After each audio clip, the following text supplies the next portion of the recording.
So I'm recording right now. So again, if you scroll down to the bottom of your screen and press recording. Yeah, have to give me permission. Okay. Let me.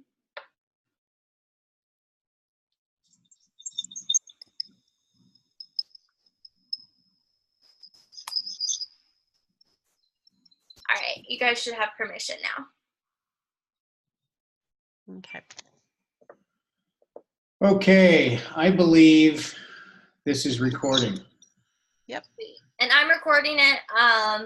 So I have to do, I'm the observer again, so I have to do another paper. So I'll be the one to submit this one because I'll just attach the paper to it. Okay, that sounds great. Okay. So Laura, how do you want to proceed? Well, you said you'd like to start out, so you can go ahead. I'm willing to have you start out this time, and we'll just do our little play acting. Okay, well, I represent Mrs. Williams, and as you know, she suffered some very serious damage to her person, as well as her car was destroyed. The damage was caused by your client. It was his fault. It's due to his negligence. So she seeks compensation for the damages, the pain and suffering, as well as the damages related to her car. So one way to approach this, we need to address both of these separately. So how about we start with the car? Okay. Well, you know the car has over 60,000 miles on it, so it's a well-worn vehicle. Right now, retail value, you maybe be able to get 10,000, but I'm saying the best we'll get for it is around 6,000. So Give you 6,000 for the car. So you would offer 6,000. Yes. Okay. Let me point out a couple of things. The car is in very good condition. She took good care of it, and it is destined to become a classic.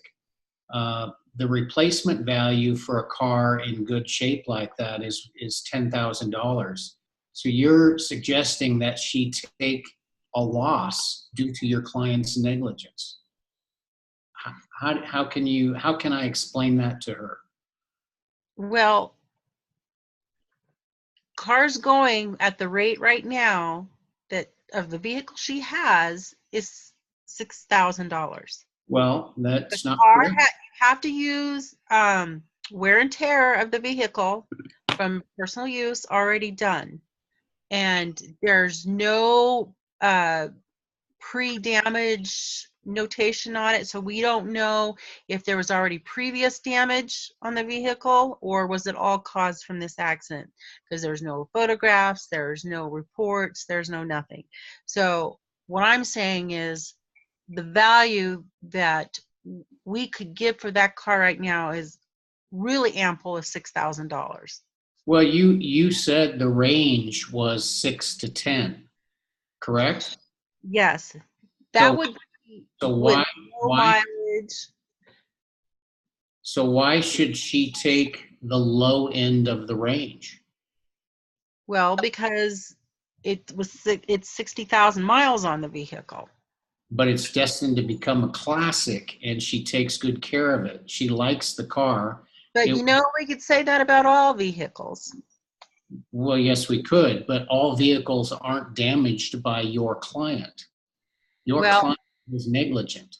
So why should she suffer the loss? she's not suffering when we offer her, maybe I'd be willing to go 6,500, but we're absolutely not going to go any farther than that. So what about towing expenses, and what about the fact that she had to have a rental car for a month? Those are legitimate transportation costs that would factor into this as well.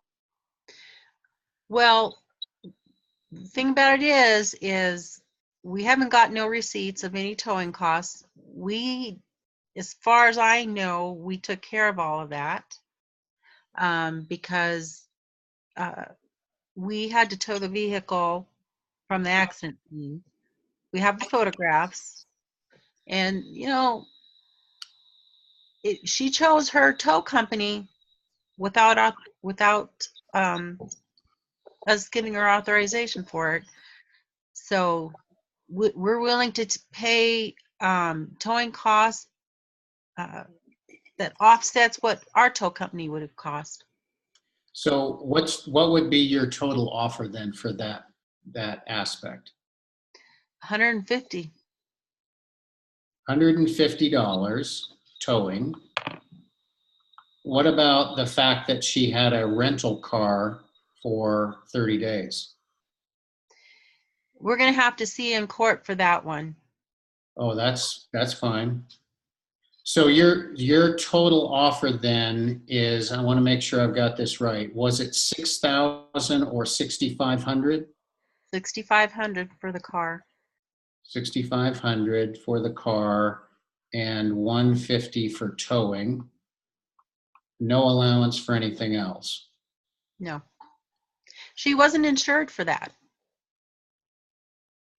I don't know that it's your position to talk about what insurance she had. This damage was caused by your client.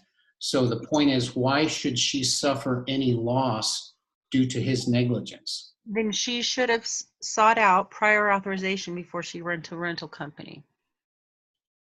Okay.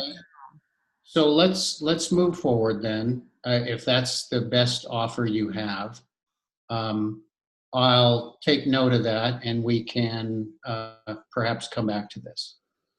Okay. So let's talk about injuries. So she suffered, as you know, a broken foot, broken knee, various contusions, scrapes, a serious case of whiplash. She's had to undergo surgery, and now she's got a disfiguring scar or scars from that surgery. She'll have to limp for the rest of her life. So she won't be able to enjoy the normal things that she has done: tennis, gardening, running, and so on. And she's also seeing a counselor because of the severe emotional trauma that she experienced. So all those records can be made available to you. Her medical bills to date are $10,000. She and her doctor believe that there are probably a further $100,000 in medical bills to go. That includes counseling, physical therapy, medications, and further surgeries. She has lost 6 months of wages. She makes $10,000 per month, so 6 months is $60,000. She's also had to hire a housekeeper to take care of things at home. And the standard approach, as you know, in these kinds of court cases, what's typically allowed by juries are medical costs plus lost wages multiplied by 3. That's the common factor that's used. So her current medical costs are $10,000. Future medical costs, including all those things I mentioned, are estimated at $100,000. Her lost wages are $60,000. So all that totals $170,000 multiplied by 3 to compensate for pain and suffering is $510,000. So that's what she would expect from a settlement. You are totally inflating this whole amount. And I went to my company, and the only thing we're allowed to pay and even authorized to pay is no more than $45,000. That is more than ample, paying for existing medical costs that she's already completed right now, and then any future medical costs, plus her lost wages.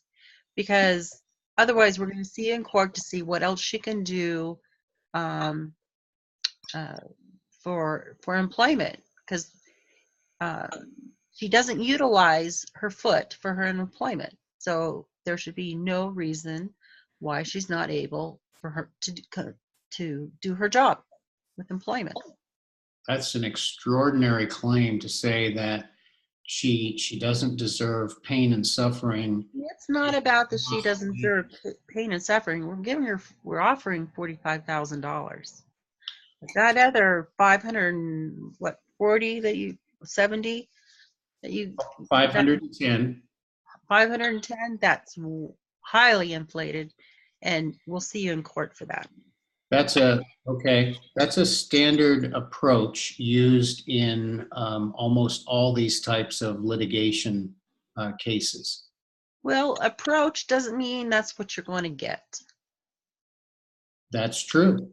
That's true. Could be more than that. It depends on the jury.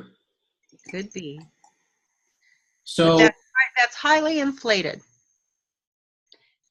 well, it's just taking the actual numbers and applying a formula. It's a standard approach. It's not inflated. Look, she'll never get that. Okay, so your offer is in this area regarding her injuries and so on is how much? 45,000. 45,000. And that's firm. You have no room to negotiate further. No room whatsoever. Okay. That And more than amply. In fact, you know what? I'll do her a favor because she did have some pain and suffering with this, and I hate to see her vehicle all ruined and whatnot. They're never the same. I'll tell you what, we'll give her 8,000 for her vehicle and 45,000 for medical.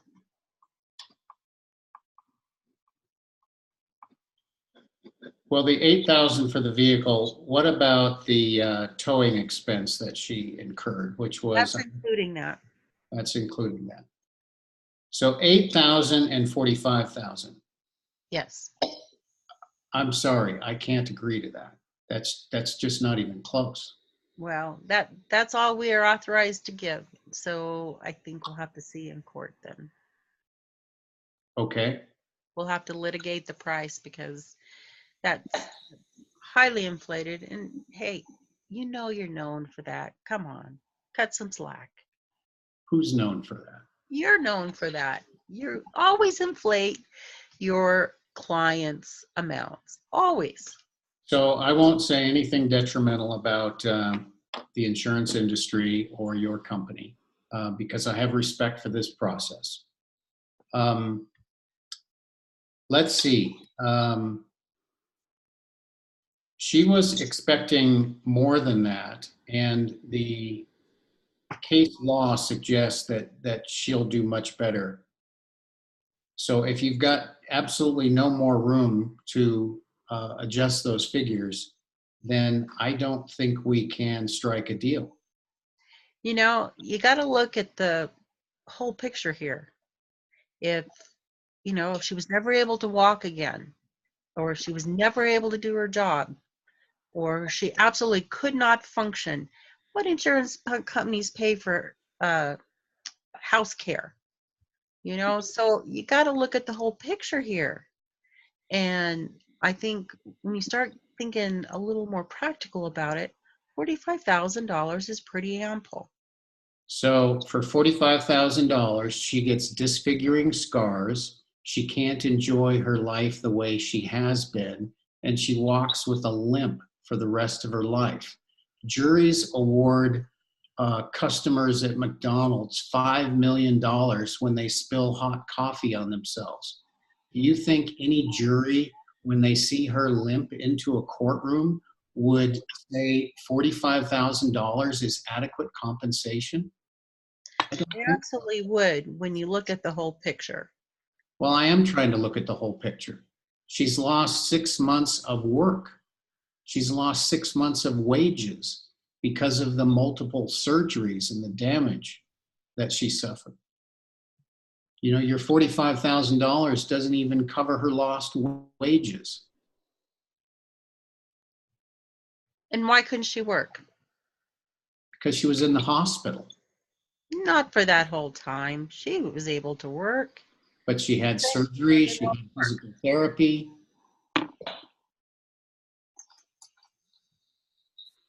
I'm sorry, we just can't go any higher than 45,000. Um,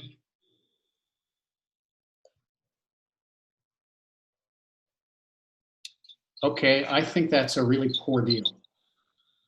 Hey, I'm sorry you feel that way, but it's just, the highest, the absolute highest will give 50. But that's more than reasonable. For a limp for the rest of her life, you'll give $50,000.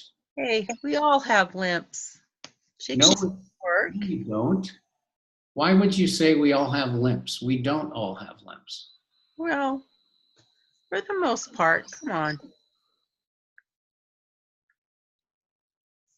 I No. want to be fair to your client, but we're absolutely not going to pay anything more than, and I'm going above and beyond. I'm even going to have to get authorization for this. 50,000 is absolutely all we're going to do. So who has to approve that agreement? The president of our company. So does that mean that the offer you're making now is contingent and may not be honored? No, it would be honored, but it has to have the seal of approval. Because like I told you, if we can't come to some sort of agreement here, which is more than reasonable for this type of injury, and she's asking for things that we just typically don't pay for. So if you want to be unreasonable about it, that's fine. We'll end up having to go to court over it. But if you want to be reasonable about it, we can do it.